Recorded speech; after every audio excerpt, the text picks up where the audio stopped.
brought to you by Silver Pumps. Top quality और consistent performance के लिए सिर्फ सिल्वर पंप्स नाम याद रखना। पश्चिमी राजस्थान में बड़े स्तर पर सौर ऊर्जा के और बाकी तमाम क्षेत्रों के कई सारे काम चल रहे हैं। किसानों की मांग है कि साहब जो भी हाई टेंशन लाइंस निकल रही है, जिस काश्तकार के खेत में निकल रही है, उसको उचित मुआवजा मिले। वर्तमान स्थिति ये है कि उस काश्तकार को किसी भी तरीके का कोई मुआवजा नहीं मिल रहा और बिना किसी सहमति के अवैध तरीके से अंदर कार्य किए जा रहे हैं। जब किसान विरोध करते हैं तो प्रशासन और पुलिस उन्हें दबाने का काम कर रही है। आज प्रदेश की सरकार के सामने और सदन में इस चीज को मजबूती से रखा कि किसानों के साथ किसी भी तरीके से उनके हक और अधिकारों के साथ कोई हनन नहीं होना चाहिए। और जो उनकी मांग है, मुआवजे की मांग है। साहब, एक किसान है, उसके पास 4 बीघा जमीन है। अगर आप उस 4 बीघा जमीन में ही आप एक पोल लगा दोगे तो वो बेचारा कहां जाएगा? उसकी पीड़ा सुनने वाला कोई नहीं। और न सिर्फ एक ये शिव विधानसभा की बात है, बल्कि पूरे पश्चिमी राजस्थान के तमाम जिलों की बात। कोई किसान अगर विरोध करने के लिए आगे आता है तो उस प्रशासन और पुलिस दबाने का प्रयास करती है।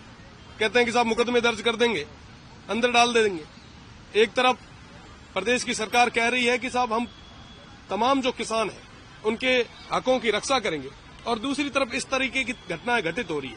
आपको बताना चाहूंगा कि पिछले कुछ समय से शिव विधानसभा क्षेत्र में भी हाई टेंशन लाइन का जो इश्यू था वो बड़ा चला। लगभग 60 दिन तक किसानों ने धरने प्रदर्शन दिए।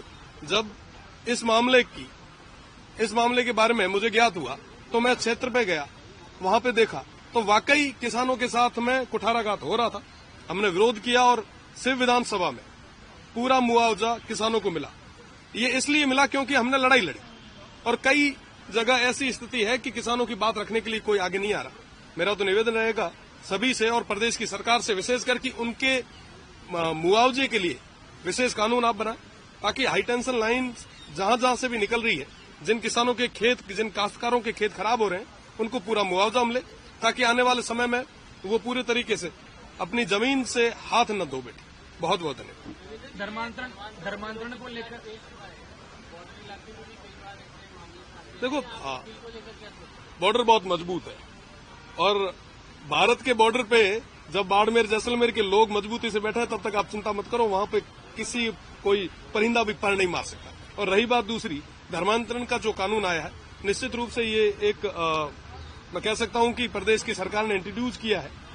आने वाले समय में इसका प्रभाव दिखेगा। आप इसके समर्थन में हैं? देखिए, निश्चित रूप से अगर देश के लिए कोई जरूरी है तो उसके साथ